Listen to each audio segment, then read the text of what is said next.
नमस्कार दोस्तों, कैसे आप सब। मैं हूं आपका दोस्त संतोष और आप देख रहे हैं संतु मोटिवेशनल स्टोरीज। दोस्तों, अमीर बनना हर किसी का सपना होता है। इस सपने को पूरा करने के लिए कई लोग पूरी जिंदगी मेहनत करते रहते हैं। वहीं कुछ लोग जल्दी से जल्दी अमीर बनना चाहते हैं। लेकिन सच्चाई ये है कि कुछ ही लोग अमीर बनने के सपने को पूरा कर पाते हैं।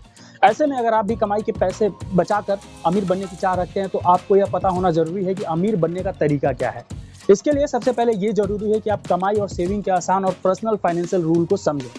यहाँ हम आपको बताने जा रहे हैं अमीर बनने के आसान फार्मूला। इन फार्मूला को अगर आपने सही से फॉलो कर लिया तो जिंदगी में कभी भी आपको पैसे की कमी नहीं पड़ेगी। आपको कोई करोड़पति बनने से नहीं रोक पाएगा। तो चलिए शुरू करते हैं। आपको बता दें, अमीर बनने के लिए सिर्फ आपकी कमाई तगड़ी होना जरूरी नहीं है।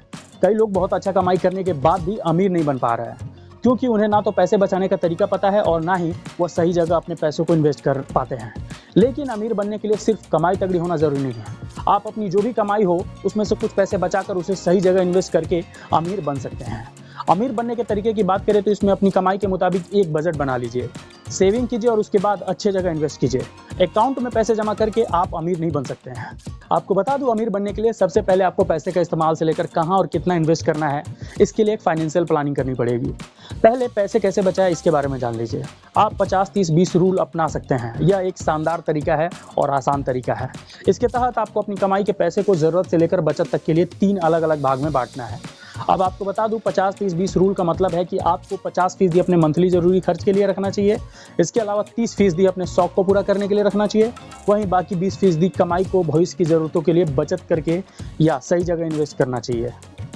और अगर आपको लगता है कि आप अपने सेविंग अकाउंट में पैसे जमा करके शानदार रिटर्न पा सकते हैं तो आप गलत सोचते हैं।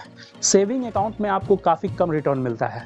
लेकिन अगर आप सेविंग अकाउंट में पैसे जमा करके भी ज़्यादा ब्याज कमाना चाहते हैं तो इसके लिए आपको ऑटो स्वीप फैसिलिटी चुनना पड़ेगा। आप अपने बैंक में संपर्क करके सेविंग अकाउंट में ऑटो स्वीप फैसिलिटी एक्टिव करा सकते हैं। ऑटो स्वीप फैसिलिटी के तहत अगर आपके सेविंग अकाउंट में मौजूद पैसे एक लिमिट से ज़्यादा हो जाती है तो लिमिट से एक्स्ट्रा पैसा ऑटोमेटिक रूप से फिक्स डिपॉजिट अकाउंट में चला जाता है। इसके बाद आपको सेविंग अकाउंट पर एफडी जैसा रिटर्न मिलता है। इसमें आपको पहले की तुलना में 5 से 7% अधिक इंटरेस्ट मिल सकता है। आपको बता दूं, इमरजेंसी फंड भी बहुत ज़रूरी होता है। भविष्य में होने वाली इमरजेंसी की स्थिति को ध्यान में रखते हुए अपनी मंथली इनकम का कम से कम 6 गुना पैसा इमरजेंसी फंड में डालना चाहिए। यह सिक्योर इन्वेस्टमेंट का एक शानदार तरीका है। अगर आसान शब्दों में बताएं तो यदि आपका मंथली खर्च 1 लाख है तो भविष्य में होने वाले इमरजेंसी कंडीशन से निपटने के लिए आपको 6 लाख रुपए जमा करके रखना चाहिए। इमरजेंसी फंड का फायदा ये होता है कि कभी भी इमरजेंसी आपको बता के नहीं आती है। कभी भी ये हो सकता है कि आप अपना जॉब खो दें या कुछ भी हो जाए, कहीं आपको जाना पड़ जाए, फैमिली में किसी को कुछ हो जाए, तो इमरजेंसी फंड जो होता है वो बहुत काम आता है। इसीलिए इसके बारे में एक बार जरूर सोचिएगा और हमेशा अपने लिए कुछ इमरजेंसी फंड इकट्ठा करके रखें जो इमरजेंसी में आपके लिए काम आ सके। आप ये भी जान लीजिए कि आज के समय में हर इंसान के पास इंश्योरेंस प्लान होना बहुत ज़रूरी होता है। खुद और परिवार की सुरक्षा के लिए इंश्योरेंस होना काफ़ी ज़रूरत है। कोई भी अनहोनी कभी भी बता कर नहीं आएगी आपके पास। ऐसे में अगर आपके पास इंश्योरेंस होता है तो आप खुद को और अपने परिवार की सुरक्षा अच्छे से कर पाएंगे। अगर आपके पास इंश्योरेंस होता है तो आप कहीं ना कहीं टेंशन फ्री महसूस करते हैं। कुछ भी इमरजेंसी होता है तो आपको उतना टेंशन नहीं होता है। देश में कई कंपनी इंश्योरेंस के नाम पे फ्रॉड करती है, इसीलिए अच्छे से रिसर्च करके और अच्छे प्लान को देख कर लीजिएगा। अगर आपको पढ़ना लिखना नहीं आता है तो आप किसी जान पहचान के लोगों की हेल्प ले सकते हैं जो पढ़ना लिखना जानते हो।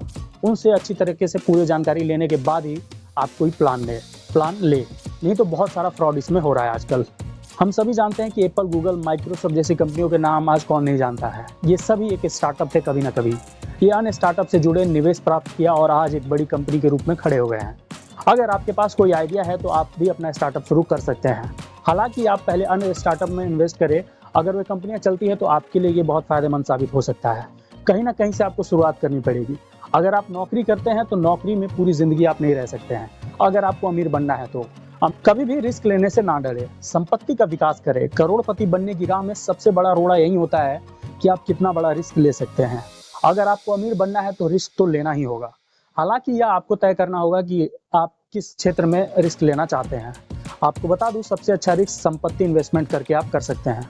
आप कुछ जमीन ले सकते हैं और उसमें मकान बनाकर उससे अच्छा अर्निंग कर सकते हैं, या फिर कोई एक संपत्ति लीजिए, उसका विकास करिए और बेच दीजिए। इससे आपकी पूंजी बढ़ेगी। हाँ, इस दौरान आपको संपत्ति का चयन जो है वो सूझबूझ के साथ करना होगा। बहुत सारे फ्रॉड इसमें भी होते हैं कि आपको झूठ मूठ का जमीन दे दिया जाता है या झूठ मूठ की बिल्डिंग आपके नाम कर दी जाती है, लेकिन वो होता है किसी और के नाम पे। तो इस तरीके का फ्रॉड से बचकर और जानबूझकर किसी भी चीज़ में नहीं फंसना है। आपको बता दूं, आप चाहे तो शेयर मार्केट में लंबे समय के लिए इन्वेस्ट कर सकते हैं। यदि आप शेयर मार्केट में लंबे समय के लिए इन्वेस्ट करते हैं तो अवश्य करिए, यह आपके लिए फायदेमंद का सौदा साबित हो सकता है। हालांकि यह शेयर का चयन बहुत ही सूझबूझ के साथ करना होता है। कई छोटे इन्वेस्टर शेयर की गिरावट से निराश हो जाते हैं, लेकिन लॉन्ग टाइम के लिए किया गया इन्वेस्टमेंट फायदेमंद साबित हो सकता है। बस आपको थोड़ा पेशेंस रखना होता है। आपको ये भी बता दूं कि आपका एक गलत इन्वेस्टमेंट आपकी बड़ी सेविंग और जीवन भर की कमाई को खत्म कर सकता है। इसीलिए आप जो भी इन्वेस्टमेंट करने जा रहे हैं उसके बारे में तसल्ली से पता कर लीजिएगा। आप चाहे तो एक्सपर्ट से राय मशवरा जरूर करें जिसके लिए आपको निवेश करना है। आपको ये भी पता होना चाहिए कि हर इंसान के लिए रिटायरमेंट प्लानिंग करना बेहद ज़रूरी होता है। रिटायरमेंट प्लानिंग करते समय वैसे तो कई बातों का ध्यान रखा जाता है, लेकिन खास तौर पर तेज़ी से बढ़ रही महंगाई के हिसाब से रिटायरमेंट सेविंग करना चाहिए। आपको बता दूं, यदि आप रिटायरमेंट प्लानिंग कर रहे हैं तो आपके पास सालाना खर्चे का 25 गुना रिटायरमेंट फंड के तौर पर होना चाहिए। इसके बाद आप आराम से रिटायर होने के बारे में सोच सकते हैं। तो दोस्तों, इन बातों को फॉलो करके आप भी आने वाले समय में अमीरों की लिस्ट में शामिल हो सकते हैं। और आज के लिए इतना ही, मिलते हैं दोस्तों अगले वीडियो में। तब तक के लिए अपनी और अपनी फैमिली का ख्याल रखिए। जय हिंद, जय भारत।